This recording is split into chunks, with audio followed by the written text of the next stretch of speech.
আইনি সম্মতি যদি পাওয়া যায় তাহলে 21শে এপ্রিলের মধ্যেই ওএমআর সিট প্রকাশ করা হবে এসএসসির, এমনটাই ইতিবাচক মন্তব্য করেছেন শিক্ষামন্ত্রী ব্রাত্য বসু। এবং সরকার জট খুলতে যথেষ্ট চেষ্টা করছে, বিরোধীরা আবার বাধা দেবে না তো, এমনটাই প্রশ্ন করছেন আন্দোলনকারীদের একাংশ। অন্যদিকে অন্য একটা অংশ মনে করছে যে ব্রাত্য বসুর সঙ্গে এই বৈঠকের পরেও সমাধান কিন্তু অধরাই থাকছে।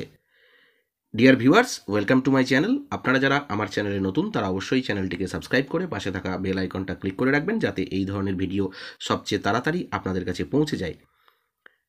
এই কোর্টে যে এসএসসির তালিকা প্রকাশ করা হবে সেই নিয়ে প্রথমেই যে একটা দ্বিমত বা দুই রকমের মতবিভেদ যে চলছে, সেটা নিয়ে এই ভিডিওতে আমরা আলোচনা করব। এই যে চাকরিহারা আন্দোলনকারীদের সঙ্গে যে একটা ইতিবাচক বৈঠকের পরে পশ্চিমবঙ্গের শিক্ষামন্ত্রী শ্রী ব্রাত্য বসু মহাশয় স্পষ্ট করে বলেছেন যে যদি আইনি সম্মতি থাকে, অর্থাৎ আইনি সম্মতি থাকলে 21শে এপ্রিলই প্রকাশ করা হবে 2016 সালের স্কুল সার্ভিস কমিশনের ওএমআর সিট। 2 সপ্তাহের মধ্যে যোগ্য অযোগ্যদের আলাদা তালিকাও প্রকাশ করতে রাজ্য সরকারের কিন্তু কোনো আপত্তি নেই, এমনটাই তিনি জানিয়েছেন। কিন্তু রাজ্য সরকার যে চাকরিহারা যোগ্য শিক্ষক শিক্ষাকর্মীর পাশে রয়েছে সেটা স্পষ্ট হয়েছে শুক্রবার, অর্থাৎ গতকাল বিকাশ ভবনের এই গুরুত্বপূর্ণ বৈঠকে। আন্দোলনকারীরাও সরকারের সদিচ্ছায় বেশ খুশি। মুখ্যমন্ত্রী মমতা বন্দ্যোপাধ্যায়ের নেতৃত্বে রাজ্য প্রশাসন জট খোলার চেষ্টা করছে। কিন্তু অন্যদিকে আন্দোলনকারীদের একটা অন্য অংশ আশঙ্কা করছেন এবং তারা প্রশ্ন করছেন যে এতে বিরোধীরা আবার বাধা দেবে না তো। শুক্রবার প্রায় 3.25 ঘন্টা বৈঠক হয়। আন্দোলনকারীদের অনুরোধ মেনে 13 জনকে বৈঠকে থাকতে দেওয়া হয়েছিল। সরকারের তরফে শিক্ষামন্ত্রী ছাড়াও ছিলেন দপ্তরের প্রধান সচিব বিনোদ কুমার এবং এসএসসি চেয়ারম্যান সিদ্ধার্থ মজুমদার মহাশয়, মধ্যশিক্ষা পর্ষদের চেয়ারম্যান রামানুজ গঙ্গোপাধ্যায় মহাশয়, এছাড়াও শিক্ষা দপ্তরের অন্যান্য পদস্থ আধিকারিকেরা। শিক্ষামন্ত্রী বলেন যে চাকরিহারা প্রার্থীরা দুটি বিষয় নিয়ে আমাদের সঙ্গে আলোচনা করেছেন: যোগ্য অযোগ্যদের আলাদা তালিকা এবং 22 লক্ষের ওএমআর সিট প্রকাশ। তো এটা একটা অংশের গেল। অন্য একটা অংশ যেটা বলছে যে ব্রাত্য বসুর সঙ্গে এই বৈঠকের পরেও সমাধান কিন্তু অধরাই থাকছে, সেটা নিয়ে এখন বলবো।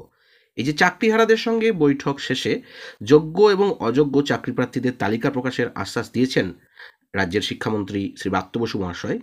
তবে তিনি এও স্পষ্টই জানিয়েছেন, এই জায়গাটা খুব গুরুত্বপূর্ণ, যে হাইকোর্ট এবং সুপ্রিম কোর্টে যে তালিকা স্কুল সার্ভিস কমিশন বা এসএসসি জমা দিয়েছিল তাই প্রকাশ করা হবে। আমি আবার বলছি, ব্রাত্য বসু বলেছেন যে হাইকোর্টে এবং সুপ্রিম কোর্টে স্কুল সার্ভিস কমিশন যে তালিকা বা লিস্ট দিয়েছিল সেটাই কিন্তু আবার প্রকাশ করা হবে এবং আগামী 2 সপ্তাহের মধ্যে আইনি পরামর্শ মেনে সেই তালিকা প্রকাশের কথা তিনি জানিয়েছেন, যেটা আগে বললাম। তবে অনেকের প্রশ্ন, এই তালিকা তো কোর্ট মানেনি, তাহলে সেই একই তালিকা ফের প্রকাশ করে কি হবে? এই প্রশ্নের উত্তরে ব্রাত্যবাবু জানিয়েছেন, শিক্ষকদের মূল দাবি ছিল যে যোগ্য এবং অযোগ্যদের তালিকা প্রকাশ করতে হবে। এসএসসির সেই তালিকা হাইকোর্ট এবং সুপ্রিম কোর্টে 3 বার জমা দিয়েছিল। সেই তালিকায় তাঁদের দাবি অনুযায়ী প্রকাশ করব।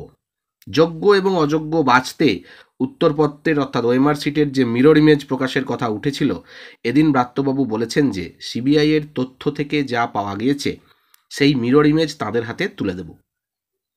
শিক্ষামন্ত্রীর বক্তব্য শোনার পরে অনেকেরই পর্যবেক্ষণ যে চাকরি সংক্রান্ত বিতর্ক সুপ্রিম কোর্টের রায়ের পরে যে তিমিরে ছিল, এদিন চাকরিহারাদের সঙ্গে শিক্ষামন্ত্রীর বৈঠকের পরেও সেই তিমিরেই রয়ে গেল, যেহেতু তিনি সেই লিস্টই আবার প্রকাশ করার কথা বলছেন। প্রশাসনের একটা বড় অংশ মনে করছে যে তথ্য লোপাটের যে অবস্থানে স্কুল সার্ভিস কমিশন ছিল তা থেকে সরে আসার আর কোনো উপায় তাদের নেই। তাই নতুন কোনো তথ্য মিলবে এমন আশা করাও কম। এদিন তথ্য লোপাট নিয়ে ব্রাত্যবাবু বলেছেন যে তথ্য হারিয়ে ফেলার দায়িত্ব স্কুল সার্ভিস কমিশনের চেয়ারম্যান নেবেন না। তিনি 2022 সালে এসেছেন। বৈঠক এবং সরকারি আশ্বাসে যে চাকরিহারারা স্বস্তি পাননি তাও স্পষ্ট হয়ে গিয়েছে। এদিন বৈঠকে যোগ দেওয়া প্রতিনিধি দলের নেতা মেহবুব মণ্ডল তিনি বলেন যে যেদিন আইনত চাকরি ফিরে পাবো সেই দিনই স্বস্তি পাবো। যদিও ব্রাত্যবাবু মনে করেন যে তিনি চাকরিহারাদের সন্তুষ্ট করতে পেরেছেন।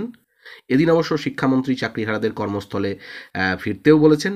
তিনি বলেন যে আমি তো বলেছি আপনারা স্কুলে গিয়ে ক্লাস নিন, স্কুল থেকে বিচ্ছিন্ন হবেন না, আপনারা সবাই যোগ্য, স্কুলে যাওয়ার মধ্য দিয়ে একটা সামাজিক যোগ্যতার মান নির্ণয় হয়। যদিও অনেকের প্রশ্ন, এই পরামর্শ মেনে স্কুলে কি আদৌ যোগ দেওয়া সম্ভব? সেক্ষেত্রে চাকরিহারারা কি কোর্টের অবমাননার দায়ে পড়বেন না? শিক্ষক মহলের একাংশ মনে করছে যে রাজ্যে প্রায় 26,000 শিক্ষক এবং শিক্ষাকর্মীর চাকরি বাতিলের ধাক্কায় স্কুলগুলিতে পঠন পাঠন এবং নিত্যনৈমিত্তিক কাজ নিয়ে প্রশ্ন উঠেছে। চলতি মাসের শেষে যে গরমের যে ছুটি, সেই গরমের ছুটি পড়লে সাময়িকভাবে পঠন পাঠন বন্ধ থাকবে, কিন্তু তাতে স্থায়ী সমাধান বেরোবে না। এই পরিস্থিতিতে চাকরিহারাদের সমস্যা না মিটলে পরিস্থিতি আরও জটিল হবে। এদিন শিক্ষামন্ত্রীর সঙ্গে বৈঠকের শেষে বেরিয়ে চাকরিহারারা তাদের যে অন্যতম নেতা মেহবুব মণ্ডল তিনি বলেন যে আমাদের আন্দোলন চলতে থাকবে, যতদিন না সুপ্রিম কোর্টের রিভিউয়ে ন্যায় পাচ্ছি আমরা রাস্তায় আছি, রাস্তাতেই থাকব। রাজ্য প্রশাসনের খবর যে সুপ্রিম কোর্টের রায়ে যে পুনর্বিবেচনা চেয়ে সরকার এবং এসএসসি রিভিউ পিটিশন দায়ের করবে। এদিন ব্রাত্যবাবুও একই কথা বলেছেন যে একই তথ্য দিয়ে রায় পুনর্বিবেচনা হবে কিনা সে ব্যাপারে মন্ত্রী শুধু বলেন যে আমরা আশাবাদী। রায়ে সাময়িক যে শৈথিল্যের আর্জি জানিয়ে ইতিমধ্যেই শীর্ষ কোর্টের দ্বারস্থ মধ্যশিক্ষা পর্ষদ। 17 এপ্রিল সেই আর্জি শুনানি। মন্ত্রীর বক্তব্য কারা যোগ্যদের চাকরির পক্ষে এবং কারা বিপক্ষে তা সেদিনই স্পষ্ট হবে। তবে চাকরিহারাদেরই অনেকে বলছেন যে যোগ্য অযোগ্য তো এসএসসি বেছে দিতে পারেনি, তাহলে যোগ্যদের চাকরি রক্ষার প্রসঙ্গ আসছে কিভাবে? চাকরি বাতিলের পরে শিক্ষক এবং শিক্ষাকর্মীরা বেতন পাবেন কিনা তা নিয়েও দ্বন্দ্ব তৈরি হয়েছে। বেতনের পোর্টালে তাদের নাম যাবে কিনা তা নিয়েও ধোঁয়াশায় প্রধান শিক্ষক শিক্ষিকারা। এদিন এই প্রশ্নের উত্তর কোনো রকম দেননি শিক্ষামন্ত্রী ব্রাত্যবাবু।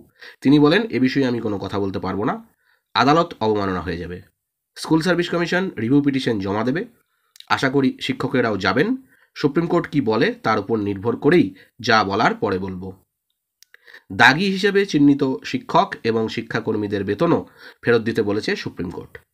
ব্রাত্যবাবু জানান যে 17 এপ্রিলের শুনানিতে কোর্ট কি বলে তা দেখে পদক্ষেপ করা হবে। চাকরি ফিরে পেতে একদল যেমন পথে আন্দোলনে নেমেছেন, তেমনি চাকরিহারাদের কয়েকজন অনশনেও বসেছেন। তবে এদিন অনশনকারীদের রীতিমতো কটাক্ষ করেছেন শিক্ষামন্ত্রী। তিনি বলেন শিক্ষকদের মধ্যে অনশনকারী খুবই কম, কোনো রাজনৈতিক দল তাদের প্ররোচিত করছে। আমার তাদের উপর রাগ নেই। এদিন বৈঠকে আসা শিক্ষকেরা জানিয়েছেন যে তাদের কেউ অনশন করছেন না, বোঝাই যাচ্ছে ওদের মধ্যে স্পষ্ট বিভাজন তৈরি হচ্ছে। চাকরিহারারা যে শুধুই আশ্বাসেই থেমে যাবেন না তা সরকারও উপলব্ধি করছে। এদিন ব্রাত্যবাবু বলেন আমরা যা প্রতিশ্রুতি দিচ্ছি সেটা তারা দেখুন, আমাদের প্রতিশ্রুতি যদি ভুয়ো বলে প্রমাণিত হয় তখন আন্দোলন করবেন, তবে যতক্ষণ না আইনি পরামর্শ মেনে পদক্ষেপ করছি ততক্ষণ আন্দোলন স্থগিত রাখার অনুরোধ করতে পারি, তবে তারা কি করবেন সেটা তাদের ব্যাপার। এখনকার মতো এটুকুই, ভবিষ্যতে কি হতে চলেছে অবশ্যই আপনাদেরকে জানাতে থাকবো। ভালো থাকবেন, সুস্থ থাকবেন, ধন্যবাদ।